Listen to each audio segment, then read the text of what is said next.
Israeli वजीर आजम Benjamin Netanyahu एक इश्तिहारी मुजरिम हैं, एक वॉर क्रिमिनल हैं, उनके खिलाफ गिरफ्तारी के वारंट्स भी जारी किए गए हैं, लेकिन इसके बावजूद या शायद इसी वजह के लिए उनको व्हाइट हाउस पर बड़ा ही जोशो खरोश से इस्तकबाल हुआ। वहां पर जाहिर है कि ट्रंप ने उनसे मिले, ये उनकी दूसरा दौरा है अमेरिका का, और फिर अंदर जाते हुए इस साल और फिर अंदर जाते हुए ट्रंप ने उनकी कुर्सी भी आगे दुरुस्त की जब वो बैठने लगे थे। ये आप देख सकते हैं, ये भी दूसरी बार हुआ है, पिछली दफा भी यही हुआ था।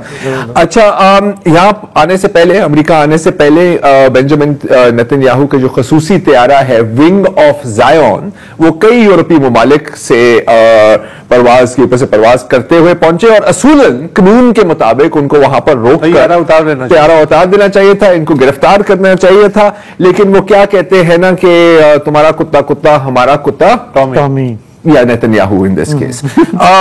तो वहां पर जब मुलाकात हुई ट्रंप के साथ, तो अपेरेंटली कई चीजों पे बात हुई। जाहिर है कि एक तो कि ट्रंप ने कहा कि जी हमारा जो फर्स्ट प्रायोरिटी वो है कि तमाम इजरायली कैदियों को रिहा किया जाए, और फिर कहा कि जो मेरी जो विजन है गजा के बारे में, उस पर भी अमल दरामद होनी चाहिए, वहां से लोगों को हटा देना चाहिए, मुख्तलिफ ममालिक में भेज देना चाहिए, और इस खूबसूरत रियल एस्टेट को फिर हम डेवलप करेंगे।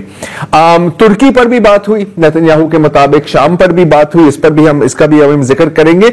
लेकिन हर एक चीज लगता है कि नेतन्याहू के मिजाज के मुताबिक नहीं थी, क्योंकि बीच में प्रेस कॉन्फ्रेंस में आप ये देख रहे हैं इनकी शक्ल, जब ट्रंप ने एकदम ऐलान किया कि हफ्ते के रोज अमेरिका और ईरान के बीच में डायरेक्ट आमने सामने नो थर्ड पार्टी मुज़ाकरात होंगे। और बेंजामिन नेतन्याहू का आपको पता है कि बचपन की ख्वाहिश है कि ईरान को किसी तरह से तबाह किया जाए, बिल्कुल जिस तरह लिबिया को तबाह किया गया था, जिस तरह इराक को तबाह किया गया था, और जिस तरह कई और ममालिक भी तबाह हुए हैं।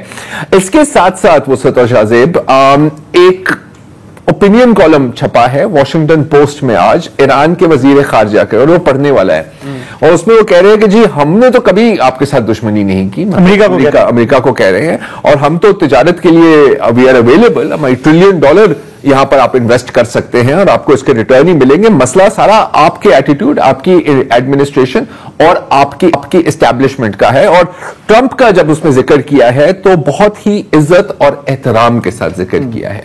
अब इसके साथ साथ हमें पता है कि अमेरिका का मिलिट्री प्रेशर भी ईरान पर बढ़ता जा रहा है। ट्रंप ने धमकी भी दी थी कि या तो डील करो या तो हम बमबारी करेंगे, और डिएगो गार्सिया के बेस में इस वक्त B-52 और B-1 बॉम्बर्स जो है वो खड़े हुए हैं, और जो साउथ कोरिया में यूएस बेस है वहां से मैं एक रिपोर्ट पढ़ रहा था कि पिछले 2 महीने में 120 जो अमेरिकी एयरफोर्स के मालबरदार तैयारे 120 परवाजें हुई हैं जर्मनी में यूएस बेस की तरफ और मिडल ईस्ट में कहीं। हाँ, तो ये तो है स्टिक। हाँ। अब हमें देखना होगा कि यहाँ पर और 2 एयरक्राफ्ट कैरियर जो हैं वो ऑलरेडी हुसियों के खिलाफ। अच्छा, वेरी इंपॉर्टेंट, वेरी क्विकली हमें ये रिमाइंड कराना जरूरी है कि पिछली बार जब ईरान के न्यूक्लियर प्रोग्राम को कंटेन करने की कोशिश हुई थी तो वो ओबामा का दौर था, और उस वक्त ये था joint comprehensive plan of action, जैसे JCPOA कहते हैं,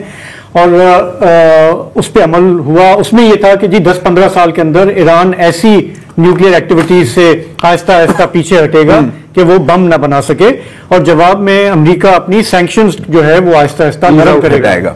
अच्छा, इस जिसको हम ईरान न्यूक्लियर डील कहते हैं, नेतन्याहू इसके सख्त मुखालिफ थे, और ट्रंप भी इसके सख्त मुखालिफ थे। और जब ट्रंप साहब आए थे तो उन्होंने विड्रॉ किया था इस डील से। उन्होंने कहा था कि मैं ये बहुत ही फजूल डील है, इस तरह तो ये नहीं होगा, इस तरह तो आप उनको अलाउ कर रहे हैं कि वो आहिस्ता आहिस्ता छप्पर में वो बनाएंगे, मैं इसको नहीं मानता। उन्होंने विड्रॉ किया।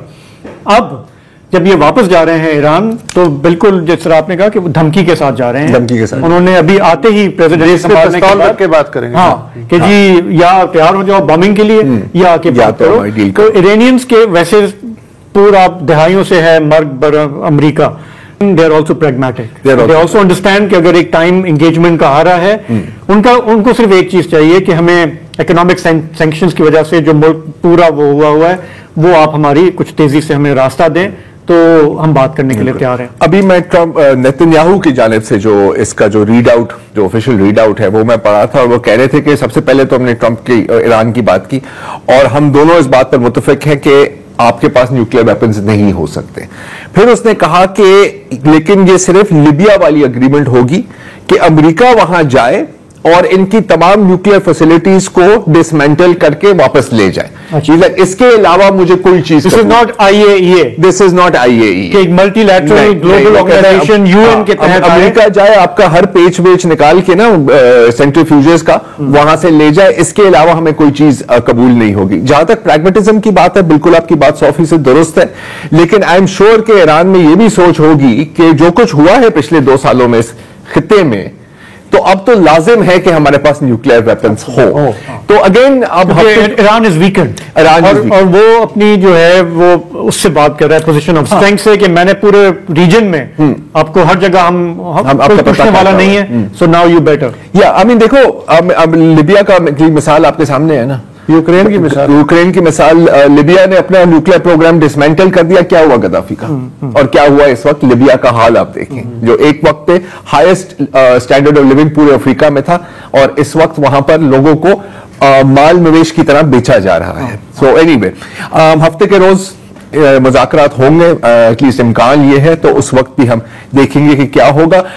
जहां तक ट्रंप की बात है ना, तो अगेन है तो क्रेजी, लेट्स बी रियल, क्योंकि पिछले रोज इन्होंने एक वीडियो अपलोड की अपने ही ट्रूथ सोशल पे और फिर ट्विटर पर भी, जिसमें वो एक हुसी वहां पर कभी एक गैदरिंग हो रही है, अगर इसको हम फुल स्क्रीन पर दिखा दें, नीचे वाली जो वीडियो है, और फिर उस पर बॉम्बिंग होती है और वो कहते हैं कि these oops, there will be no attacks by these Houthis। बाद में पता लगा कि ये जो गैदरिंग थी, उसका कहना था कि ये उनकी अस्करी की आदत मिल रही है, मतलब कि जब आपको पता है कि आप पे बॉम्बिंग हो रही है, आप खुले मैदान में मिलेंगे एक सर्कल के अंदर, और फिर उसके बाद ये तस्वीरें अपलोड हुई जिसमें ये वाज़ेह है कि ये कोई अस्करी मीटिंग नहीं थी, ये वहां की एक कबायली महफिल थी। तो दिस इज ट्रंप के एक मतलब साइकोपैथिक टीनेजर की तरह लोगों को उड़ाकर पोस्ट कर रहे हैं। एक जमाना था जब ये वीडियोस आपको विकीलीक्स के जरिए मिलती थी, अब अमेरिकन सदर खुद पोस्ट कर रहा है कि सर ये देखिए मेरा वॉर क्राइम। बहरहाल नेतन्याहू व्हाइट हाउस के अंदर थे और प्रोटेस्टर्स व्हाइट हाउस के बाहर थे। कल पूरी दुनिया में बल्कि इजराइल के खिलाफ और फलस्तीन के हक में मुजाहरे हुए हैं। ये है ग्रैंड सेंट्रल स्टेशन न्यूयॉर्क का, जिसको मुकम्मल तौर पर शट डाउन कर दिया गया था। अगर हम यूरोप की बात करें तो यूरोप में रॉटरडैम में कई और शहरों में वहां पर भी मुजाहरे हुए हैं, और शायद सबसे बड़े मुजाहरे हुए हैं मिस्र में। रफा बॉर्डर के करीब यहां आप देख सकते हैं कि हजारों की तादाद में लोग वहां पहुंचे हैं, और एक तो उन्होंने फलस्तीनियों को वहां से बेदखल करने के खिलाफ अपनी प्रोटेस्ट रिकॉर्ड की है, और यह भी उन्होंने डिमांड की है कि आप रफा के बॉर्डर को खोलें ताकि हम, और कुछ नहीं तो हम वहां पर इमदाद पहुंचा सके। अच्छा, वेस्ट में कुछ लोग हैं जो अपनी रोजी रोटी पर लात मार के प्रोटेस्ट कर रहे हैं, जैसे कि एक खातून है, सॉरी मेरे पास इधर पड़ी हुई है, हाँ, दो इनफैक्ट माइक्रोसॉफ्ट के एम्प्लॉइज हैं जिन्होंने वहां पर प्रोटेस्ट की। इब्तिसाल अबसूद और वनिया अग्रवाल, माइक्रोसॉफ्ट की 5th एनिवर्सरी में ये था, और वहां पर ये दोनों खड़े हो गए और उन्होंने कहा कि जी आप इजराइल की मदद कर रहे हैं फलस्तीनियों के कत्ले आम में, क्योंकि जितनी भी वो टेक्नोलॉजी और एआई इस्तेमाल कर रहे हैं वो उनका बेसिक सॉफ्टवेयर माइक्रोसॉफ्ट का ही है। जी, तो इन दोनों को नौकरी से निकाल दिया गया। और जो भी हमने देखा, इतने सारे गजा के जो मुजाहरे हो रहे हैं, उसमें कोई मैं देख रहा था हंड्रेड्स ऑफ स्टूडेंट्स के वीजे cancel, hundreds of students Pakistani भी हैं उसमें। जी जी, जी आप निकल जाए। बिल्कुल बिल्कुल, ये टेस्ट केस होते हैं कि अगर आप इस पे कुछ नहीं कहेंगे ना तो अगली दफा हम आपका भी वीजा कैंसिल कर देंगे। हमने ये स्टोरी कई बार देखी है इसी मुल्क में, अब अमेरिकन शायद पहली बार इसे देख रहे हैं। अच्छा, मुजाहरे इसलिए नहीं रुक रहे क्योंकि इजराइल की बर्बरियत भी नहीं रुक रही। अगर हम सिर्फ आज की बात करें तो सुबह से लेके इस वक्त तक 70 से ज्यादा फलस्तीनियों को कत्ल किया गया है। उनमें एक ये छोटी सी लड़की थी। ये जो ये छोटी सी लड़की थी जिसका कसूर ये था कि वो अपने घर से बाहर निकली खुराक की तलाश में, वहां पर इन पर बमबारी हो गई। कुछ और लोग लकड़ी की तलाश में थे कि इसको जलाकर हम शायद कुछ इसको खाना पका सके, उनको भी कत्ल किया। और ये जो पहले जो वीडियो चल रही थी जिसमें आग लगी हुई थी, ये है फलस्तीनी सहाफी अहमद मंसूर की वीडियो, जो कुछ और सहाफियों के साथ अपने खेमों में थे और इजराइल ने उसके ऊपर इंसेंडियरी वेपन्स इस्तेमाल किया। आपको याद है कि पहले भी कई बार हमने इस तरह के मनाजिर देखे हैं। इस वक्त फलस्तीन में जितने सहाफी मारे गए हैं, कत्ल किए गए हैं, पूरे वर्ल्ड वॉर 1, वर्ल्ड वॉर 2 और वियतनाम को भी आप जोड़ दें तो इतने नहीं मारे गए। इनके हाथों में बंदूक नहीं होती, इनके हाथों में माइक और कैमरे होते हैं, लेकिन शायद ये इजराइल के लिए ज्यादा बड़ा एक खतरा है। एक वक्फा लेते हैं और हमारी गुफ्तगू जारी।